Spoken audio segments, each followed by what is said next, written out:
Researchers who take Bigfoot seriously don't take every alleged Bigfoot video seriously. In fact, they're often the first to call foul on the fakers. So when they tell us they've seen video they think is legit, we take a look too. Each year, hundreds of people report seeing it. A towering, hairy figure lurking in the shadows. No footprints leading in, but somehow, it always knows where you are. Some call it legend.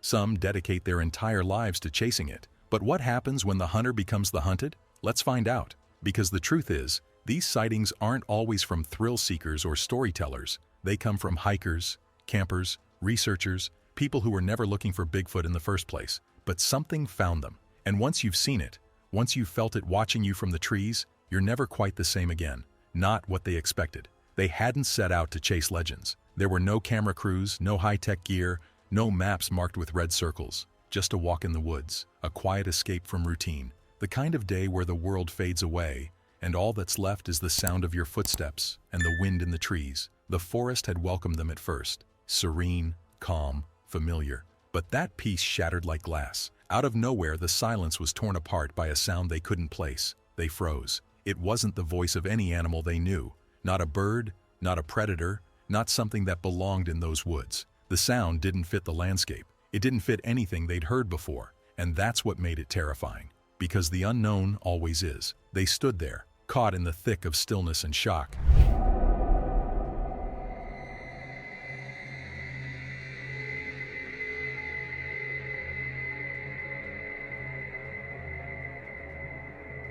Something pulled them deeper. Maybe it was the mystery.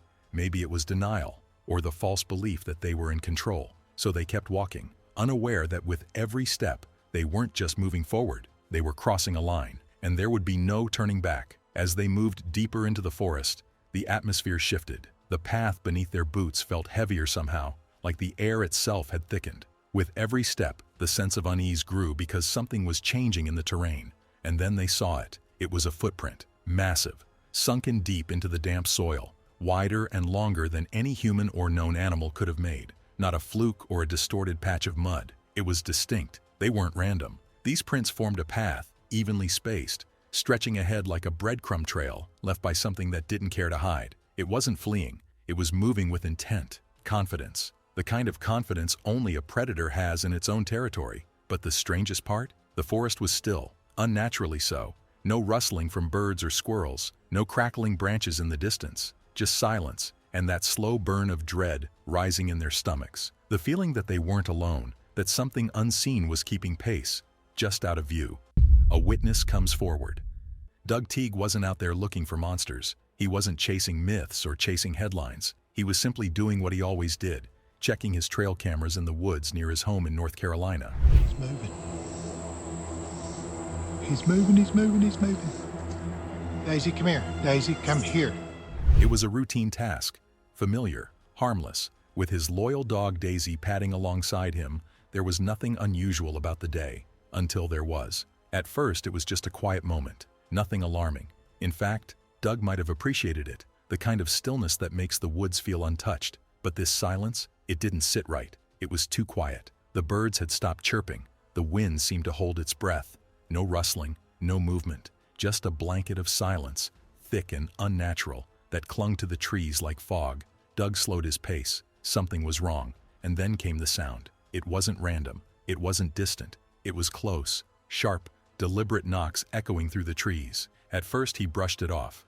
Woodpeckers, maybe. It had to be something simple, something logical. But when a rock rolled down the hill and landed just feet away, that fragile rationality began to crack. Doug froze. Daisy growled. Then, the woods growled back. These weren't the warning growls of a territorial animal. They were deeper, more primal. They shook the air around him and hit his chest like a second heartbeat. And then came the stillness again, more crushing than before. Doug could feel his instincts firing in every direction. Something was out there, not just nearby, but watching him closely. Not with curiosity, but with judgment. That's when he knew. He wasn't alone. Doug tried to cling to reason. He told himself it had to be a bear, or maybe someone is playing tricks. But reason only works when the rules of nature apply.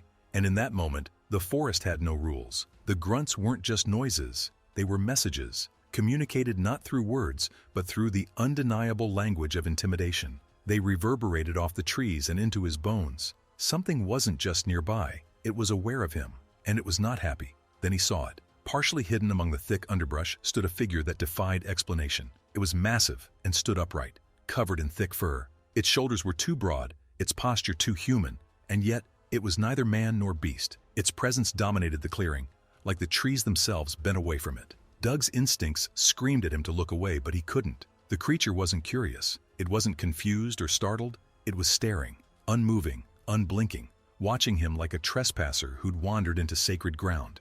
And then it acted. Rocks, heavy and fast, were hurled from the shadows, not tossed like playthings. They were launched in a calculated manner. Each one landed closer than the last, a message written in stone: "You do not belong here." Doug didn't wait for a closer one. With adrenaline flooding his system, he turned and ran. Daisy was already sprinting ahead, but even as his feet pounded the forest floor, even as his breath came in ragged gasps, Doug kept his camera rolling. Instinct, maybe defiance, maybe the desperate hope that someone, anyone, might believe what he saw. The footage is frantic, blurry, but layered with the sounds of crashing undergrowth, Doug's panicked breathing, and something else, something heavier moving through the woods just behind him. And for many, that shaky, chaotic footage is the closest we've ever gotten to undeniable proof, not just of Bigfoot's existence, but of its warning. What was left behind?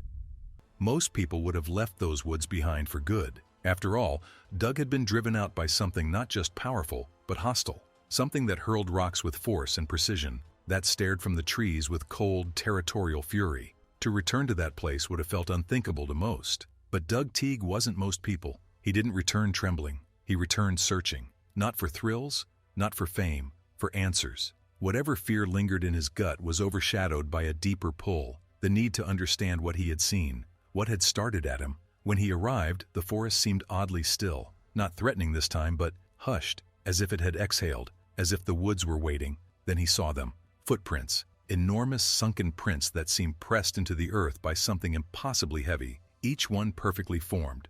Broad toes, a thick arch, a deep heel, and then one detail that made the prints all the more unsettling. A small toe set apart, curving outward. Wrong, inhuman, but undeniably real. Doug wasted no time. He made plaster casts, capturing the evidence before the forest could erase it. When he shared them, skeptics came forward in full force. They called it a misidentification, said it was bear tracks, a hoax, anything to avoid facing what it could really be. But to others, those who had seen, or believed, or wanted to, this wasn't just a footprint. It was a revelation, a jigsaw piece that finally fit, a sign that the stories were more than stories. To them, this wasn't speculation. It was proof. When the woods don't want you. Doug's story wasn't a one-off. It wasn't some isolated encounter chalked up to nerves or misidentification. It wasn't the only time someone walked into the woods and came out changed, haunted. Over the years, stories have surfaced again and again from all across North America, from people with no connection to each other but bound by one shared truth: something is out there. In 2020, deep in the remote stretches of California's San Gabriel wilderness, another hiker had an encounter he would never forget. It started like any other hike, peaceful, uneventful, just him and the trail. But then, like flipping a switch, the atmosphere shifted. He didn't hear a thing. No crunch of movement, no birds taking flight, just stillness. And in that unnatural stillness, he saw it, a figure, towering, motionless, framed perfectly between two trees. It didn't move. It didn't flee. It simply stood there, watching, as if it had been waiting for him. It didn't need to make a sound. 2 years earlier, in 2018, a climber scaling the slopes of the San Bernardino Mountains experienced something eerily similar. He thought he was alone until he wasn't. He didn't hear anything unusual, but he felt it, that creeping, suffocating awareness that eyes were on him. When he looked up, there it was, a dark silhouette nestled among the trees, still, unblinking and present. These weren't curious animals peeking out from the brush. These encounters didn't carry the randomness of wildlife. They carried intent, intelligence. They weren't being seen, they were being studied. And in that moment, the forest didn't just feel alive, it felt aware. And those who return from these encounters carry the same chilling realization. When the woods don't want you there, they don't whisper, they warn. The night that changed everything.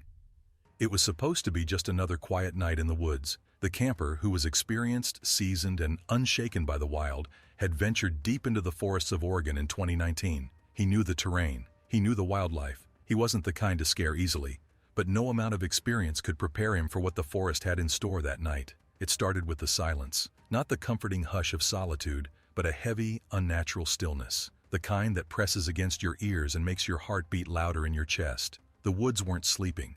They were holding their breath. Then, without warning, a growl, but not from any creature he recognized. It wasn't the low warning of a wolf. It wasn't the sharp rumble of a mountain lion. This was something else, something ancient. It came from deep within the trees and deeper still within the earth, guttural, vibrating, primeval. He reached for his flashlight, hands shaking now, scanning the darkness, and that's when he saw them. Two enormous figures, eyes reflecting the beam with an unnatural glow, bright, fiery, menacing. The very air around him seemed to shift. A sudden gust hit his camp like a shockwave, rattling every branch and nearly ripping his shelter apart. In the chaos, he fumbled for his phone. Somehow, he managed to record a few seconds, just enough to catch the sound of heavy breathing, the crashing of undergrowth, the unmistakable growls echoing into the night. Then, nothing.